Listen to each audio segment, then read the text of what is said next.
Hey adventurers, thank you for watching. My name is Trophy System and in today's video I will show you how to beat the 4 different main bosses in Brayflox Longstop.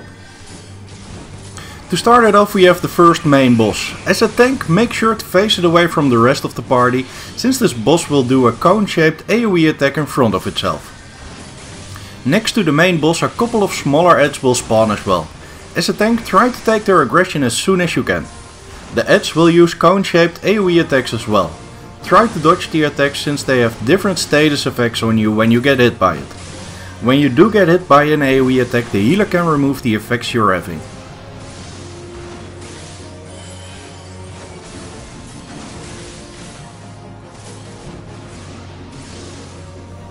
After defeating the first group of adds, 2 different adds will spawn as well.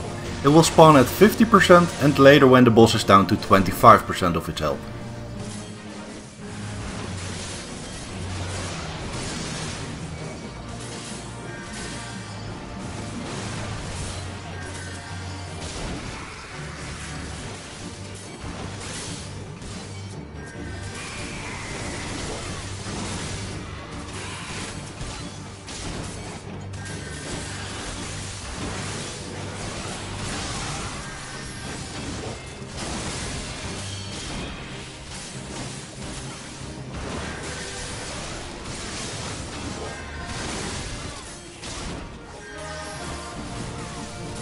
When the boss's health is down to about 25%, I would suggest the DPS to keep focusing their damage on the main boss and ignore the adds.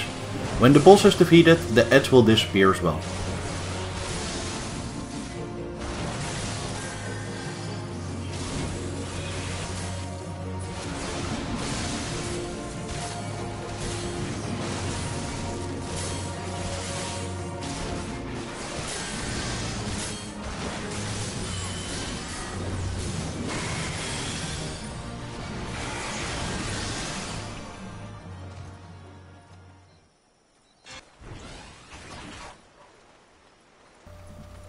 For the second boss fight you will have to defeat the Inferno Drake.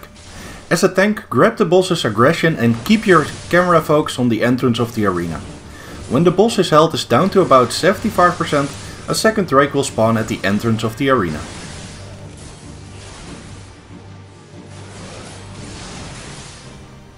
When the second Drake is spawned, focus all your party damage on the second Drake. If the healer is experiencing some healing problems, the main Drake can be put to sleep while focusing your damage on the smaller Drake.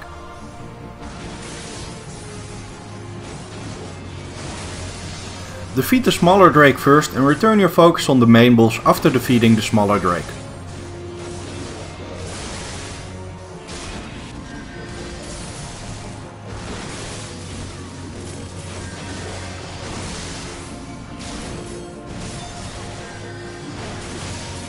During the whole fight you will see a small kobold as well.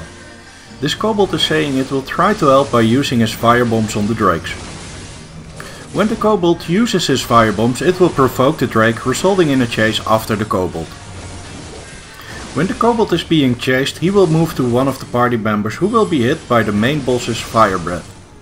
As a healer, keep an eye out for this foot chase and make sure the person who will be hit by the fire breath has full health, since the fire breath will take a big hit.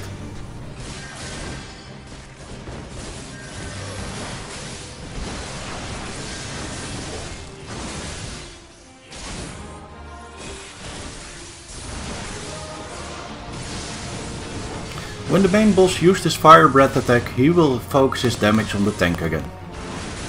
Keep doing your damage and the boss will be defeated pretty quickly.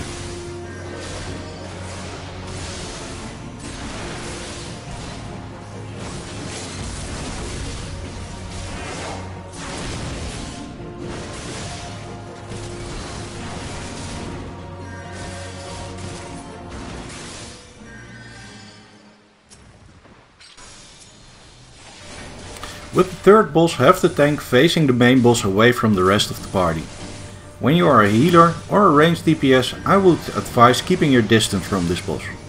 This boss will do 2 different AoE attacks. The first AoE attack is a point blank AoE attack. As a tank I would advise stunning this attack. When you do get hit by this AoE, it will make you more vulnerable for magic attacks. Directly after the point blank AoE attack, the boss will use his second AoE attack, which he will cast in a cone-shaped AoE attack in front of itself. Next to the AoE attacks, the boss will target the DPS and healer throughout the fight.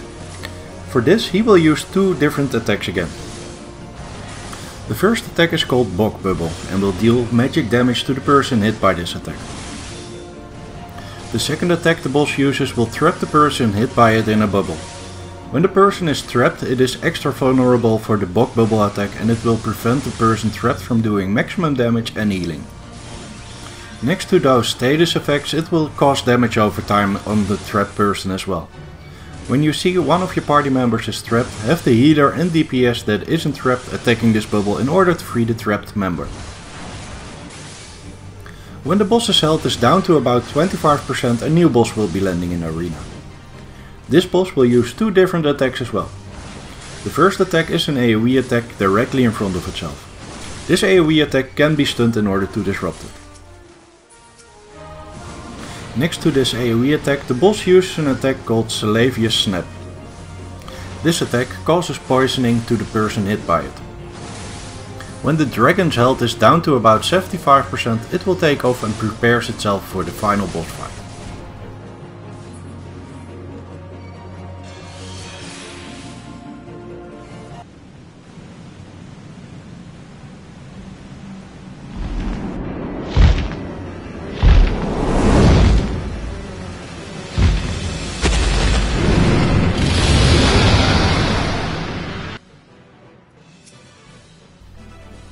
In the final boss fight you will encounter the dragon again.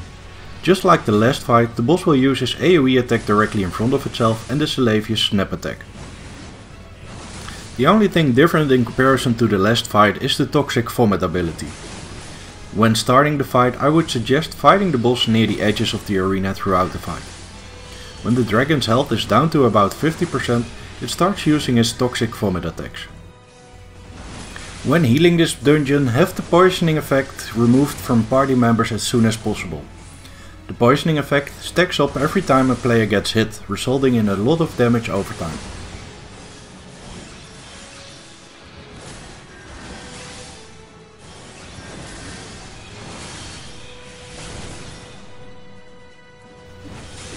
When the boss's health is down to about 50%, he will start using his Toxic Vomit attacks. For this attack he will target one of the DPS or healer. He will hit him with a poisonous puddle. When you're standing in the puddle of toxic vomit, you will have your health drained over time.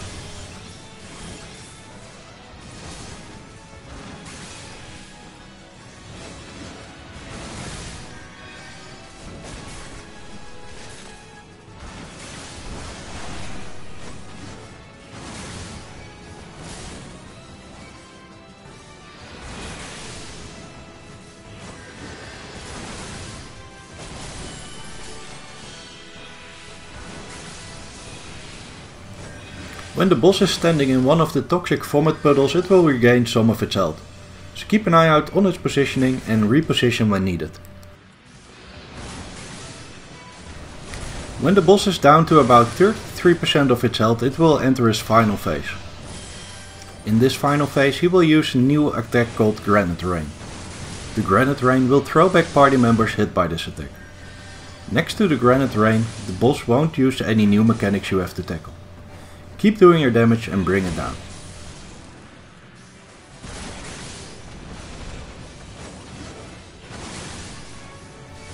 This will conclude this dungeon guide. I hope you found it helpful. If you did find it helpful, please leave a like and subscribe for more guides. Thank you for watching and I hope to see you in the comment section or in future videos.